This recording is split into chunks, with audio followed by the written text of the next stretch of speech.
मैं अजीत कुमार बैंक से मैं जंतर मंतर पे अभी आया हूँ और जंतर मंतर पे जो है बेटियों के समर्थन में लोग आए हुए हैं, दूर दूर से आए हुए हैं, उनसे हम बात करते हैं। सर आप कहाँ से हैं? मैं हमारे कमर आलम मैं दिल्ली से और ये आवाज़ हमारी आवाज़ पूरे हिंदुस्तान तक जा रही है।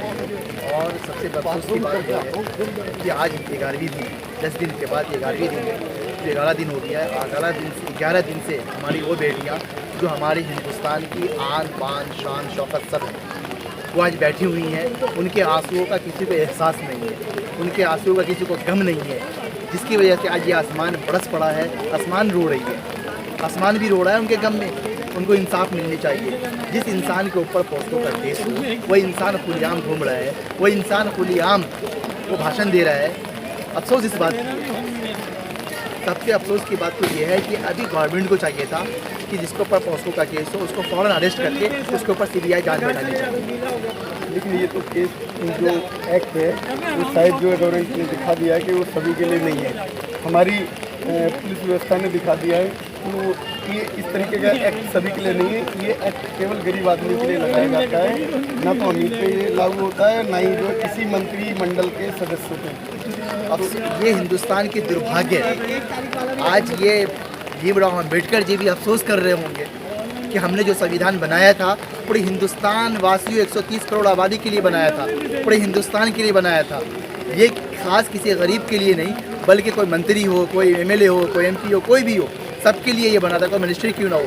अफसोस इस बात की है जो जनता जिसने इनको चुन के लाया है, चुन के ला कर इनको पद पे बैठाया है, और पद पे बैठा करके जो पद पे बैठाने के बाद अफसोस इस बात की आ रही है कि जो हिंदुस्तान के जिसने अपने शान को लहराया, पूरे हिंदुस्तान को दुनिया को दिखाया कि हमने कुश्ती के अंदर खास करके पूरे दुनिया को इसने बताया कि हिंदुस्तान भी कमज़ोर नहीं, हिंदुस्तान की बेटियां कमज़ोर नहीं, हिंदुस्तान की महिला कमज़ोर नहीं, हिंदुस्तान की महिला वो है जो पूरे दुनिया से टक्कर ले सकती है।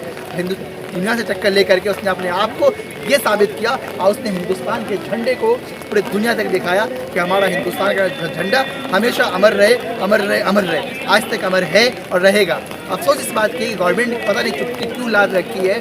आज वो मंत्री है वो ये कहता है कि आप हमारे बारे में आप अखिलेश यादव से पता करें। अफसोस की बात है आपके स्टेट का जो आपका CM है वो अखिलेश के खिलाफ कहता है। आप कहते हो कि अखिलेश मेरा सपोर्ट करे, अखिलेश से पूछ लो। अखिलेश ने अभी तक कुछ नहीं कहा, अभी तक कह देना चाहिए था कि ये बहुत अच्छा आदमी है CM। रेपिड्स जो CM है, जो मंत्री है बहुत अच्छा रेपिड्स CM है, रेपिड्स जो मंत्री है बहुत अच्छा है, अभी तक कुछ कहा ही नहीं उसने।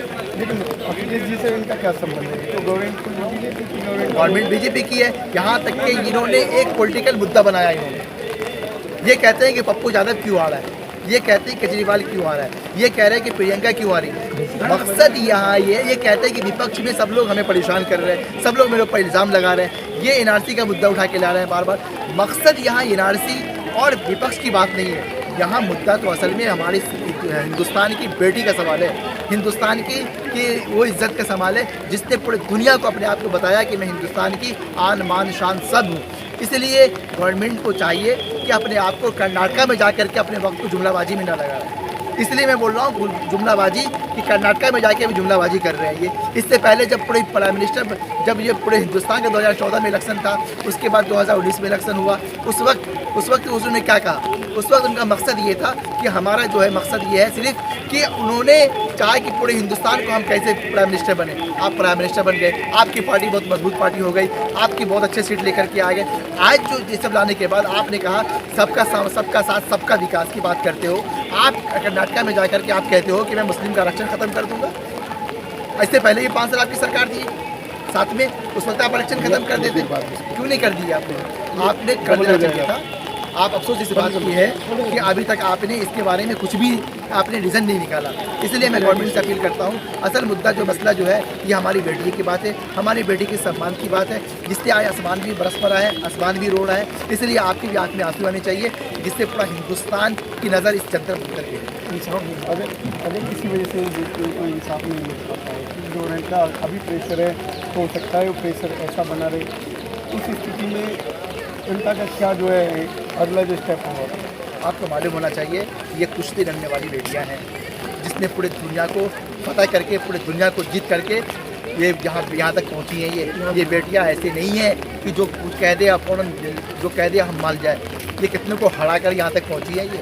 ये अपने आप पे अड़ गई है। ये या हटेगी उस वक्त तक नहीं जब तक इसको इंसाफ नहीं मिले। और यहाँ की हिंदुस्तान की जो जितनी जनता है वो भी जागरूकता हो चुके हैं। वो लोग भी जब तक इसको इंसाफ नहीं मिले इनके साथ खड़े रहेंगे कदम पे कदम मिला करके। इसलिए मैं हाथ जोड़ के विनती करता हूँ, गवर्नमेंट से अपील करता हूँ कि आप ऐसे नेता को अपने उसका सहयोग न दे, बल्कि इसके CBI इसके जाँच इसके ऊपर लगाए और CBI जाँच बैठा करके इन बच्चों को इंसाफ मिलना चाहिए। जनता का यही अपील है।